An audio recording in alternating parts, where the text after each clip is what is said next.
കപ്പൂർ പഞ്ചായത്തിലെ അമ്മേറ്റിക്കരയിൽ അർദ്ധരാത്രിയുടെ മറവിൽ കക്കൂസ് ഹോട്ടൽ മാലിന്യങ്ങൾ തള്ളുന്നത് വ്യാപകമാകുന്നു.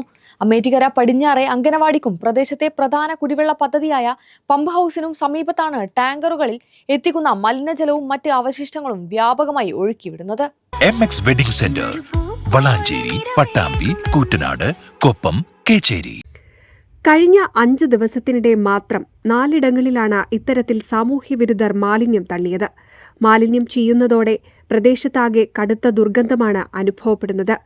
കുടിവെള്ള സ്രോതസ്സിന് സമീപം തന്നെ മലിനജലം ഒഴുകുന്നതിനാൽ പ്രദേശത്ത് മാരകമായ ആരോഗ്യ പ്രശ്നങ്ങളും പകർച്ചവ്യാധി ഭീഷണിയും ഉയർത്തുന്നുണ്ടെന്ന് നാട്ടുകാർ പരാതിപ്പെട്ടു.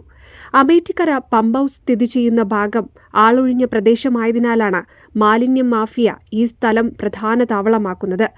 ഇവിടെ വാഹനങ്ങൾ നിർത്തിയിട്ടാണ് സുരക്ഷിതമായി മലിനജലം ഒഴുക്കിവിടുന്നത്. 4ാമത്തെ വട്ടമാണ് ഈ ഹോട്ടൽ മാലിന്യം കൊടുത്ത് തട്ടുന്നത്. ആദ്യം പമ്പ് ഹൗസിന്റെ അവിടെ തട്ടി, പിന്നീട് അവിടെ വേറൊരു വഴിയുടെ ഭാഗത്ത് കൊണ്ടുപോയി തട്ടി. ഇപ്പോൾ കഴിഞ്ഞ ദിവസം മിനിഞ്ഞാന്ന് അംഗൻവാടിയുടെ ഭാഗത്ത് കൊടുത്തിട്ട് ഈ മാലിന്യം തട്ടുകയാണ് ഉണ്ടായത്. പാവപ്പെട്ട ചെറിയ കുട്ടികൾ പഠിക്കുന്ന ആ സ്ഥാപനത്തില് അടുത്താണ് ഈ മാലിന്യ ജലം കൊണ്ടുവന്ന് ഇവരെ തട്ടിയിട്ടുള്ളത്. അതുപോലെ ഇതിനോടനുബന്ധിച്ചിട്ട് പരാതി കൊടുക്കുകയും ആ പരാതിയുടെ അടിസ്ഥാനത്തിൽ പോലീസ് സ്റ്റേഷനിലേക്ക് ഞങ്ങളെ വിളിക്കുകയും ചെയ്തു. കക്ഷികൾ വന്നിരുന്നു. അവരോട് പഞ്ചായത്തിൽ പരാതി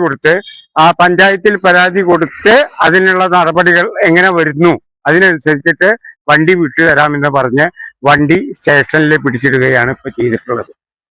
പമ്പൂസിന് ചുറ്റുമതിൽ കെട്ടി സംരക്ഷിക്കണമെന്ന നാട്ടുകാരുടെ വർഷങ്ങളായുള്ള ആവശ്യം ഇതുവരെ അധികൃതർ നടപ്പാക്കിയിട്ടില്ല.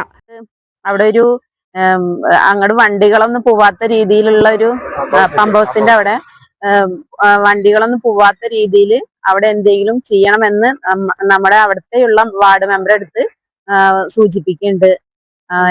ഇതുമായി പഞ്ചായത്തില് വിവരം അറിയിക്കുന്നുണ്ട്. ഇവിടെ വാഹനങ്ങൾ പ്രവേശിക്കാതിരിക്കാൻ ചുറ്റുമതിലോ മറ്റ് സുരക്ഷാ സംവിധാനങ്ങളോ ഒരുക്കണമെന്നും ആവശ്യം ഉയർന്നിട്ടുണ്ട്.